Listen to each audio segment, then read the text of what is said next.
우리 구독자님들께서 생각보다 금 투자에 관심이 정말 많으시더라고요. 그런데 지금 금값이 2달 만에 16% 정도 크게 급락을 했습니다. 5,500선까지 갔다가 지금 4,400선 라인까지, 우리나라 돈으로 하면은 112만 원대에서 94만 원까지 쪼그라들었어요. 그런데 이 16% 정도가 어느 정도 수치냐 보시면은 지난 10년간 연 금값 최고가 대비 최대 하락폭을 보니까, 일단 코로나 팬데믹의 경우에는 이례적으로 거의 25% 이상 30%까지 떨어진 적이 있는데, 이때를 제외하고 나면은 아까 어떻죠? 16% 급락한 라인이 대부분 16% 정도 이내에서 급락을 했고, 초과해봤자 여기서 한 5% 정도, 한 7, 8% 정도만 더 떨어지고 금세 회복을 하는 모습을 보여줬습니다. 그러니까 지금 이때쯤이 역사적으로 봤을 땐 저점이지 않을까. 이럴 때 조금씩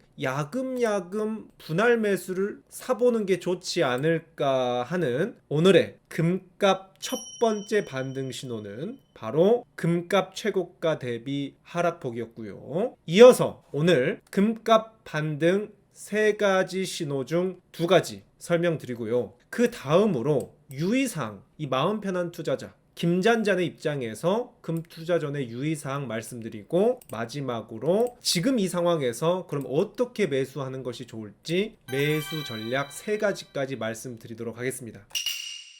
잔잔하게.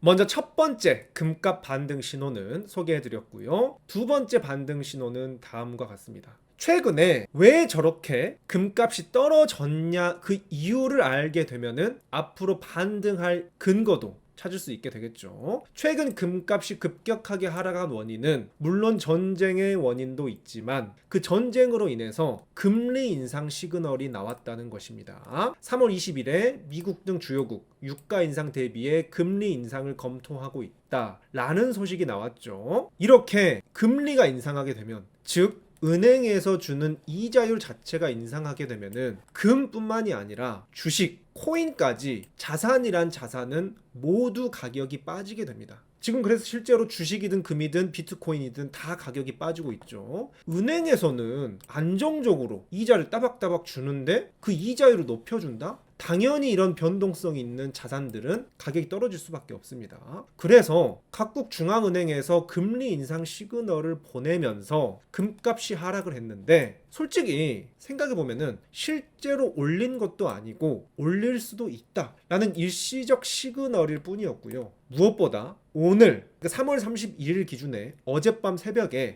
미국의 중앙은행장 파월이 비둘기로서 평화적인 달래기 발언을 했습니다. 현재 금리는 적절하다라고 하면서 금리 인상 가능성을 일축시켰습니다. 그래서 실제로 기준금리가 아닌 시장금리는 급락을 했습니다. 그러면서 채권 값이 올랐다, 주식은 혼조세를 보였다, 그리고 가상자산시장, 이런 코인 시장이 가장 투기성이 강하기 때문에 가장 이런 것에 민감하죠. 그런데 가상자산시장이 바로 상승하면서 반응을 보여줬습니다. 게다가 원래 이 전쟁이 없었다면 올해는 5월 달에 파월이 그만두고 케빈 워시라는 트럼프의 신복이 중앙은행장에 임명이 되면서 트럼프의 요구에 따라서 광폭 금리 인하를 할 예정이었습니다. 그래서 이렇게 금리 인하를 하면 어떻죠? 돈이 무지막지하게 풀리면서 주식이든 코인이든 금값이든 오르는 게 모두의 예상이었다.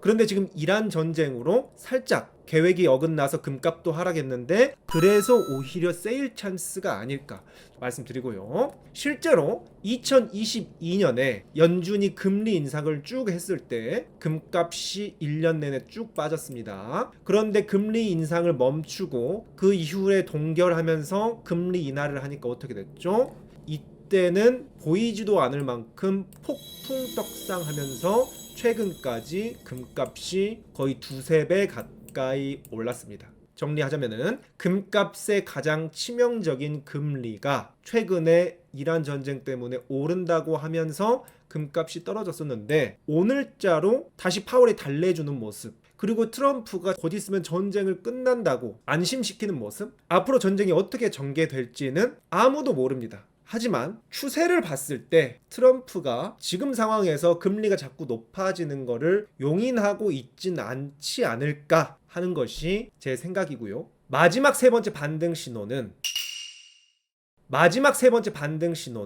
전쟁의 역사입니다. 전쟁이 났을 때 금값은 어떻게 돌아가는가? 전쟁 발생 시 일반적으로 금값은 상승합니다. 하지만 통상적인 상식과 다르게 극단적인 혼란이 발생했을 때, 전쟁 초기 단계나 급작스러운 팬데믹, 코로나 같은 시기가 있었잖아요. 그럴 때는 오히려 금값이 일시적으로 떨어지기도 합니다.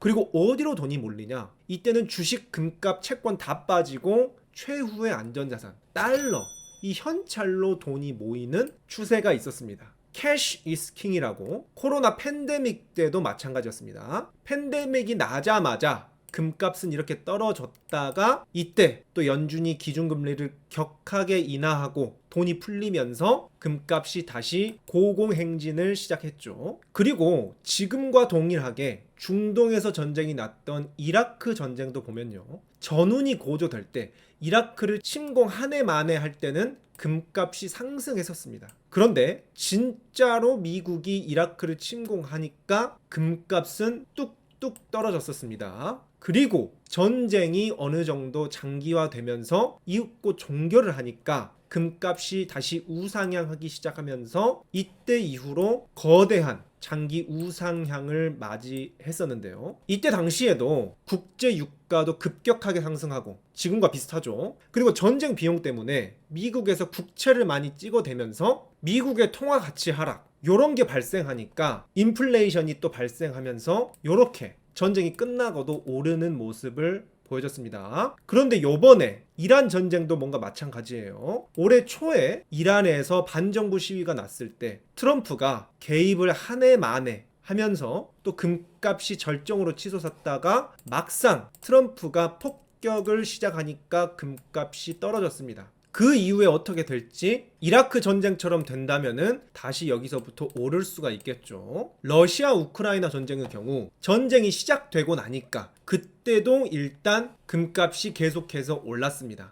하지만 초반에 금값이 오른 이후에 또 금값이 떨어지는 모습을 일시적으로 보여줬는데요. 이때 이후에 어떻죠? 살짝 떨어졌을 때 이때 또 샀으면 어떻죠? 이후로 장기 대떡상장이 또 나왔습니다. 그렇기 때문에 이러한 전쟁의 역사를 보면 첫 번째 이라크 전쟁, 두 번째 코로나 팬데믹, 세 번째 러시아 우크라이나 전쟁, 이 사례들만 봤을 때 일시적으로 전쟁이 났을 때는 오르다가 떨어지기도 하고 이런 모습을 보이지만 전쟁이 끝나고 나서는 대체적으로 돈도 많이 쓰고 유가도 오르고 화폐 가치가 하락하기 때문에 장기 우상향을 보여주더라. 지금 이렇게 일시적으로 하락했을 때 앞으로 금값이 반등할 수 있는 세 가지 신호가 아닐까라고 말씀드리고 싶고요. 그렇다면 여기에서 한 가지 유의사항 말씀드리고, 그렇다면 어떻게 매수해야 될지 매수 전략 말씀드리면서 오늘 영상도 마치도록 하겠습니다.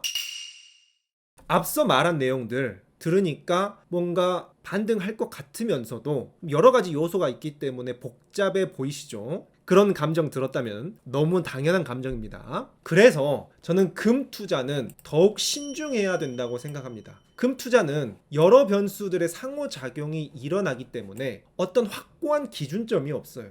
제가 주식 투자 굉장히 좋아하죠. 주식 투자 같은 경우는 기준점이 확실히 있단 말입니다. 기업의 실적이 있고 그 기업 실적에 따라서 수익 대비 주가를 비교해 본다든지, 자산 대비 주가를 본다든지, 자본 대비 효율성을 본다든지 등 이 기업 실적이 존재하기 때문에 이 실적에 따라서 주가를 비교하면 되는 비교적 단순한 기준점이 있습니다. 그런데 이 금이라는 것은 말이죠, 인플레이션을 볼 것이냐, 금리를 볼 것이냐, 아니면 전쟁이 터졌을 때 안전자산의 논리로 볼 것이냐, 아니면 최근에는 또 러시아가 돈이 떨어지면서 러시아가 대량 매도를 하면서 금값이 떨어졌다는 설도 있습니다. 수요 공급에 의해서도 영향을 받고요. 과거에는 광산이 새로 발견되거나 금 채굴 기술이 개발되면서 오히려 금값이 수요 공급에 의해서 떨어진 적이 있습니다. 그래서 이 주식에 비해서 지금이 확실히 저점인지 아니면 더 떨어질지 좀 기준점이 애매해요. 그렇기 때문에 제가 추구하는 마음 편한 투자, 보수적이고 안정적인 투자에 아주 적합하진 않아서 제가 큰 비중을 투자하진 않는다고 1년 전부터 말씀을 드렸습니다.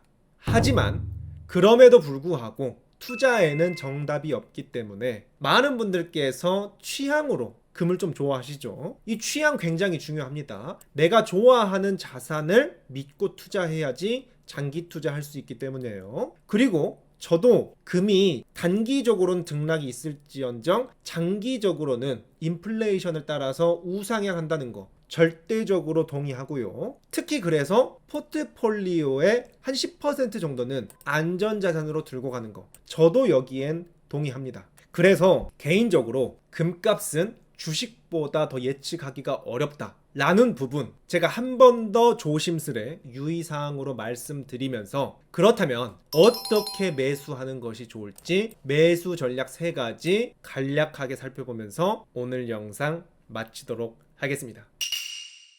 자, 최근 들어서 16%가 급락을 했기 때문에 많은 분들께서 공포에 빠지실 수 있지만 큰 그림으로 보면은 지금까지 오른 게 훨씬 더 많기 때문에 이 장기 그래프를 보면은 마음이 편안해지죠. 그렇기 때문에 첫 번째 매수 전략은 금값은 장기적으로 우상향할 것이라는 신뢰를 가져야 됩니다. 자본주의에서 디플레이션은 허용되지 않습니다. 인플레이션, 물가 상승만, 적당한 물가 상승이 필연적으로 모두가 원하는 것이고 그렇게 컨트롤하기 때문에 장기적으로 인플레이션이 발동하면은 금값은 장기적으로 우상향할 것이다. 하지만 제가 유의사항에서 말씀드렸죠. 문제는 타이밍이다. 단기적인 타이밍은 언제 반등할지 더 떨어질지 정확하게는 알 수가 없다. 그렇기 때문에 타이밍은 정확히 알 수 없다는 것을 인정하고 그래도 저점에 가깝다라는 어느 정도 추측을 가지고 지금부터라도 촘촘히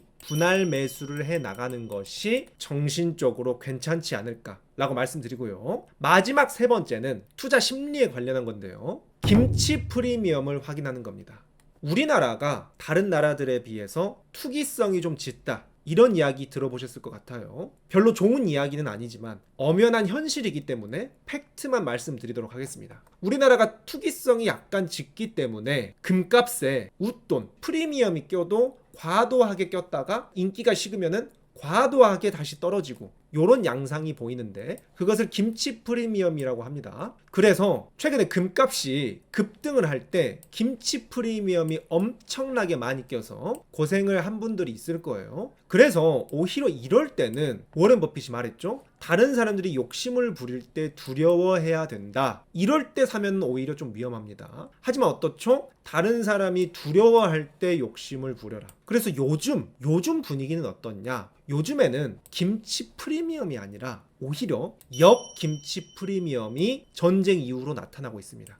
지금 우리나라 국민들에게서 금에 대한 관심이 많이 식었어요. 이럴 때 오히려 우리 구자님들은 기회를 노려야 되지 않을까. 그런 측면에서 제가 4개월 전에 우리나라의 금 투자 붐이 불었을 때도 동일하게 일관성 있게 말씀드렸습니다. 지금은 김치 프리미엄이 너무 많이 끼었기 때문에 지금 괜히 욕심 때문에 투자하지 마라. 차라리 역 김치 프리미엄이 났을 때 그때 저평가 시기를 노려야지 마음도 편하고 돈도 벌지 않겠냐라고 제가 4개월 전에 말씀드렸는데요. 그런데 지금 딱 그 시점이 온 겁니다. 오늘 3월 31일 기준으로 어떻죠? 김치 프리미엄은 1년 평균 기준 낮은 수준을 유지하고 있고요. 역 김치 프리미엄으로 마이너스 0.42%를 보여주고 있습니다. 하위 21% 수준이다. 분포상 하단 영역에 위치해 있다.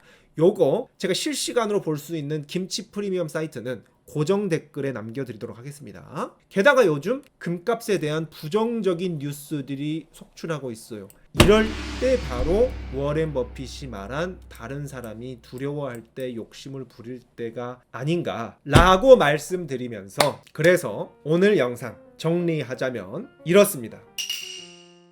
첫 번째, 금값 반등 3가지 신호 살펴봤죠. 역사적 최고가 대비 연 하락폭이 16% 정도면 충분히 떨어진 수준이었다. 둘째, 금리 인상은 일시적 시그널이었고요. 오늘자로 파월이 비둘기 발언을 하면서 금리 인상을 일축했고 5월 달에 케빈 워시 금리 인하가 예상되는 중앙은행장은 착착 진행되고 있다. 그리고 전쟁의 역사를 봤을 때 대체적으로 전쟁 후에 우상향하는 모습을 많이 보여줬다는 거. 그래서 금 매수 전략으로는 장기 우상향을 신뢰하고 모든 자산은 장기 투자로 접근하자. 그리고 정확한 타이밍은 모르기 때문에 겸손하게 촘촘하게 분할 매수로 접근하자. 그리고 마지막으로 가장 이제 실용적일 수 있는데 김치 프리미엄을 확인하고 투자를 하셔라. 사이트는 고정 댓글로 말씀드릴 거고요. 이런 분위기도 살펴보시는 거 말씀드립니다. 그리고 마지막 네 번째 팁으로 금에 투자하는 여러 가지 방법들이 있죠. 저는 이 방법이 가장 좋고 저 역시 이 방법으로 투자하고 있다고 4개월 전에 조회수도 10만에 나왔고요. 제가 이 영상에서 금에 투자하는 6가지 방법을 일목요연하게 표로 말씀드리고 어떤 방법이 가장 좋은지 딱 한 개만 뽑아드렸으니 이 영상까지 이어보시면은 금 투자하는데 어려움이 없을 겁니다. 자, 오늘 여러분들께 약속드린 대로 미국 주식과 더불어서 환율 그리고 금까지 시의성 있게 다뤄드렸습니다. 그리고 다음 영상은 제 약속의 마지막 채권에 대해서 다뤄드릴 예정인데요. 앞으로도 이런 시의성 있는 투자 기회가 있는 영상들 받아보고 싶으시면 구독과 알림 설정 눌러주시고요. 오늘 영상 많은 도움이 되셨다면 좋아요, 그리고 주변 함께 돈 벌고 싶은 사랑하는 사람들에게 공유해 주시면 제가 앞으로도 이런 영상 계속해서 만드는데 큰 도움이 되겠습니다. 그렇다면 또 다음 영상에서 우리 구독자님들 찾아뵙도록 하겠습니다.